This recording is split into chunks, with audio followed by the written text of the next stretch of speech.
السلام علیکم ناظرین۔ جب 19 رمضان کو مسجد کوفہ میں امام علی علیہ السلام کی اذان گونجنے لگی تو پوری کائنات میں سوگ برپا ہو گیا۔ چرند پرند جنات چیخنے لگے اور حضرت جبرائیل علیہ السلام تمام انسانوں سے کہنے لگے کہ اے انسانوں، آج آخری مرتبہ علی کی آواز میں اذان سن لو۔ مولا علی اذان دے کے مصلی عبادت پہ آئے، اللہ کی عبادت کر رہے تھے۔ جیسے ہی آپ نے سجدہ کیا تو عبد الرحمن بن ملجم زہر سے ڈوبی ہوئی تلوار امام علی علیہ السلام کے سر پہ دے ماری۔ بس مسجد کوفہ میں قیامت برپا ہو گئی۔ تمام چاہنے والے سر پیٹنے لگے۔ امام علی علیہ السلام مصلی خون سے رنگین ہو گیا۔ آپ کے سر کا خون آپ کے چہرے اور داڑھی پہ آ لگا۔ کچھ چاہنے والے اس مظلوم کو ڈھونڈنے لگے، اس نے مولا علی کو ضرب ماری تو کچھ مولا علی کے سر کا خون صاف کرنے لگے۔ اتنی دیر میں امام علی علیہ السلام نے فرمایا، اے حسن، یہ نماز فجر کا وقت ہے، پہلے نماز مکمل کرواؤ، اس کے بعد مجھے دیکھنا۔ امام حسن علیہ السلام نے نماز پڑھائی اور مسجد میں موجود تمام مسلمانوں نے نماز پڑھی۔ جیسے ہی نماز ختم ہوئی تو عبد الرحمن بن ملجم، جس نے مولا علی علیہ السلام کے سر پہ وار کیا تھا، اس کو پکڑ کے امام کی خدمت میں لائے اور کچھ چاہنے والے شہد کا شربت بنا کے لے آئے۔ جیسے ہی امام علی علیہ السلام نے اپنے قاتل کے چہرے پہ خوف دیکھا تو اپنے چاہنے والوں سے فرمانے لگے کہ اس شربت کی مجھے نہیں بلکہ میرے قاتل کو ضرورت ہے، یہ شربت اسے پلا دو، اور دیکھو اس نے مجھ پہ ایک وار کیا ہے، اس پہ بھی ایک ہی وار کرنا، اور اگر یہ زندہ بچ جائے تو اسے آزاد کر دینا۔ دیکھو اگر یہ اس بار سے مر جائے تو اس کے جسم کے اعضاء نہ کاٹنا، کیونکہ میں نے اللہ کے رسول سے سنا کہ اللہ کے نزدیک سب سے بدترین انسان وہ ہے جو مرے ہوئے انسان کے جسم کے حصے کاٹتا ہے۔ بس آپ یہ فرمانے لگے اور تمام چاہنے والے آپ کے عدل و انصاف کو دیکھ کے رونے لگے۔ آپ فرمانے لگے، حسن و حسین، عباس، چلو مجھے اپنے گھر لے کے چلو۔ آپ اپنے بیٹوں کے سہارے سے جیسے ہی گھر کے قریب پہنچتے ہیں تو فرماتے ہیں، عباس، سب چاہنے والوں کو کہو کہ واپس اپنے گھر چلے جائیں۔ تو کسی نے عرض کیا، یا امیر المومنین، یہ سب آپ کے چاہنے والے ہیں، اس حالت میں آپ کو کیسے چھوڑ کے چلے جائیں؟ اب حضرت علی علیہ السلام نے فرمایا، کیونکہ میری ضربت کی خبر مجھ سے پہلے میرے گھر پہنچ چکی ہے اور میری بیٹیاں زور زور سے رو رہی ہیں، میں نہیں چاہتا کہ میری بیٹیوں کی آواز میرے چاہنے والوں کے کانوں تک پہنچے۔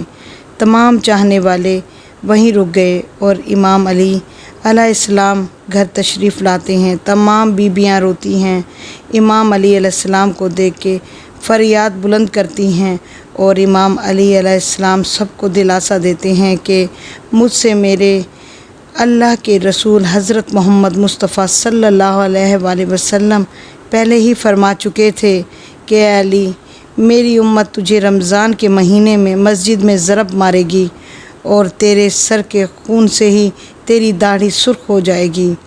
یہ وقت صبر کا ہے۔ آپ کو بستر پہ لٹایا گیا۔ تاریخ نے لکھا ہے، جیسے ہی طبیب حضرت علی کو دیکھ آیا وہ چیخ کے رونے لگا اور فرمانے لگا، وہ ضرب زہر میں ڈوبی ہوئی تھی اور زہر مولا علی کے پورے جسم میں پھیل چکا ہے، جتنا ہو سکے آپ ان کو دودھ پلائیں۔ بس جیسے ہی یہ خبر کوفے کی گلیوں تک پہنچی تو کوفے کے یتیم بچے اپنے اپنے حصے کا دودھ لیے امام علی علیہ السلام کے گھر پہ آتے ہیں اور بآواز بلند کہتے ہیں، یا حسن، یہ ہمارے حصے کا دودھ ہے، ہمارے مولا کو بلائیں، ہم ایک مرتبہ یتیم ہو چکے ہیں، دوسری مرتبہ یتیم نہیں ہونا چاہتے۔ امام علی علیہ السلام بستر شہادت پہ بھی مسلسل اللہ کا ذکر کرتے رہے۔ جیسے ہی 19 کا دن ختم ہوا، 20 رمضان کی رات آئی، آپ فرمانے لگے کہ اب میرے حجرے میں کوئی بھی نہ آئے، کیونکہ پوری دنیا کے جنات و فرشتے مجھ سے ملنے آ رہے ہیں۔ اور پھر جیسے ہی 20 رمضان کا سورج طلوع ہوا تو آپ امام حسن سے فرمانے لگے، اے حسن، جاؤ میرے تمام چاہنے والوں سے کہو کہ اپنے امام کا آخری دیدار کر لیں۔ آپ کے عقیدت مند ایک قطار بنا کے جیسے آپ کی زیارت کے لیے گھر میں داخل ہوئے تو دیکھا کہ زہر پھیلنے کی وجہ سے آپ کا چہرہ پورا زرد ہو چکا تھا۔ آپ کی یہ حالت دیکھ کر رونے لگے۔ امام علی علیہ السلام فرمانے لگے، پوچھو جو پوچھنا چاہتے ہو، کیونکہ میں علی زمین کے راستوں سے زیادہ آسمانوں کے راستے جانتا ہوں۔ پوچھ لو، جب تم مجھے اپنی آنکھوں سے نہیں دیکھو گے تو پچھتاؤ گے کہ کاش کچھ اور پوچھ لیتے۔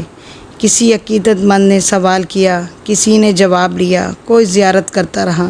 بس جیسے ہی عقیدت مند گئے، امام علیہ السلام نے فرمایا، حسن، میرے پورے خاندان کو میرے حجرے میں لے کے آؤ۔ امام علی علیہ السلام نے وصیتیں کی اور فرمایا، اب اس خاندان کا وارث میرا بڑا بیٹا حسن ہے، اور جو حسن کہیں گے سب کو وہ ماننا ہوگا۔ اور امام حسن سے فرمانے لگے، اے حسن، جتنا ہو سکے اپنی زبان و کردار سے محبت اور امن کا پیغام دیتے رہنا۔ اپنے نانا کے صالح حدیبیہ کو دیکھ کے رکھنا، کوشش کرنا کہ مسلمان کا دشمن نہ بنے اور تقویٰ سے دور نہ ہونا۔ اگر دنیا تمہارے قریب آئے بھی تب بھی اسے دل نہ لگانا۔ دنیاوی چیز نہ ملنے پر کبھی افسوس نہ کرنا۔ ہمیشہ حق کی بات کہنا، مظلوم کی مدد کرتے رہنا۔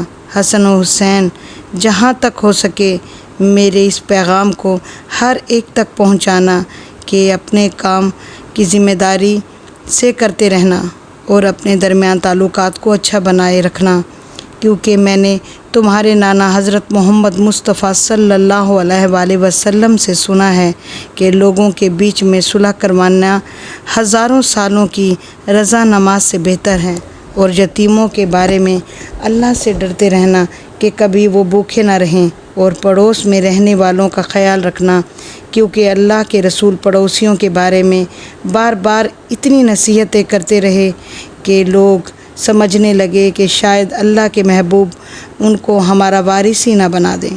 اور قرآن کو سمجھنے اور اس پر عمل کرنے میں دیر نہ کرنا، ایسا نہ ہو کہ دوسرے قرآن سمجھ کر تم پہ حکومت کرنے لگیں۔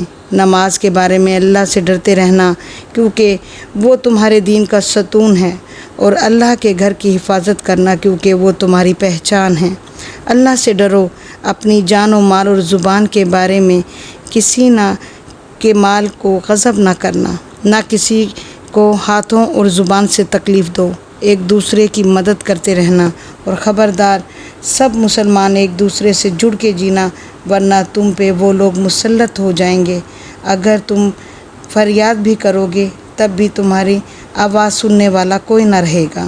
اور سارے عبد المطلب کے بیٹوں کو خبردار کر دو کہ اگر اس ضرب سے میری شہادت ہو جائے تو میرے قاتل کو بھی صرف ایک ہی ضرب مارنا، اگر وہ بچ جائے تو اسے آزاد کر دینا، اگر وہ مر جائے تو اس کے جسم کی بے حرمتی نہ کرنا، اس کے جسم کے حصے نہ کاٹنا، کیونکہ میں نے اللہ کے رسول سے سنا ہے زمین کا بدترین عمل یہ ہے کہ کسی مری ہوئی چیز کے جسم کاٹے جائیں، وہ پاگل کتا ہو ہی کیوں نہ ہو۔ حسن، میرے جنازے میں کسی کو شریک نہ کرنا۔ پیچھے سے حسن و حسین تم اٹھانا، آگے سے جبرائیل و مکائل اٹھائیں گے، اور اس کو ایک اونٹنی پہ رکھ دینا۔ جہاں وہ اونٹنی رکے گی وہاں میری قبر بنی ہوئی ہوگی، اور میری قبر کا کسی انسان کو نہ بتانا، کیونکہ اللہ کے دین کے دشمن یہ چاہیں گے کہ میری قبر کھود کے میرے جسم کی بے حرمتی کریں۔ پھر آپ حضرت عباس کو دیکھ کے فرمانے لگے، اے عباس، تم کو میں نے کربلا کے لیے اللہ سے مانگا ہے، آج سے حسین تمہارا آقا ہے، ان کی غلام بن کے رہنا۔ پھر امام حسین کو دیکھا اور رو کے فرمانے لگے، اے حسین، تیری شہادت کی خبر تیرے نانا نے تیری آمد کے وقت ہی سنا دی تھی۔ تجھے 3 دن کا بھوکا پیاسا کر کے کربلا کے میدان میں شہید کیا جائے گا۔ تیرے بچوں کو، ساتھیوں کو بے دردی سے مارا جائے گا۔ حسین تیری شہادت کے بعد میری بیٹیوں کو، تیری بہنوں کو رسیوں میں قید کر کے کوفہ کے بازاروں میں گھمایا جائے گا۔ حسین اللہ کے دین کے لیے صبر کرنا، اور جب وقت آخر آئے تو اپنی بہنوں اور بیٹیوں سے نصیحت کرنا کہ اسلام کے لیے صبر کرتے رہیں اور قدم قدم پہ یہ گواہی دیتے رہیں کہ اللہ کے سوا کوئی عبادت کے لائق نہیں، اور ان کا نانا حضرت محمد مصطفیٰ صلی اللہ علیہ وآلہ وسلم کے اللہ کے رسول ہیں۔ بس اتنی دیر میں آپ فرمانے لگے، سلام یا رسول اللہ۔ سارا خاندان چیخ کے رونے لگا اور کہنے لگے، اے ہمارے مولا، کیا ہمارے درمیان اللہ کے رسول موجود ہیں؟ امام علی علیہ السلام نے مسکرا کے فرمایا، ہاں، اللہ کے محبوب اور تمہاری ماں فاطمۃ الزہرا مجھے لینے کے لیے آئے۔ بس پورا گھر زاروں قطار رونے لگا، اور یوں امام علی علیہ السلام نے اپنی آنکھیں بند کر لیں۔ آپ کی وصیت پہ عمل کرتے ہوئے آپ کے جنازے میں کسی کو بھی شریک نہیں کیا گیا۔ پیچھے سے حسن و حسین نے اٹھایا تو آگے سے وہ جنازہ خود بخود اٹھنے لگا، اور ایک نورانی اونٹنی ظاہر ہوئی، جنازے کو اس پر رکھا اور وہ کوفے سے باہر چلتی گئی۔ ایک ویران جگہ پہ جا کے وہ رک گئی جہاں ایک چمکدار پتھر تھا۔ جیسے امام حسن اور امام حسین نے اس پتھر کو ہٹایا تو اس پتھر کے نیچے قبر بنی ہوئی تھی، اور اس میں لکھا ہوا تھا کہ یہ قبر اللہ کے نبی نوح نبی اللہ نے بنائی ہے۔ اللہ کے ولی علی ابن حبیب طالب علیہ السلام کے لیے سلام ہو۔ اللہ کے ولی امام علی علیہ السلام کی عظمت پر سلام ہو۔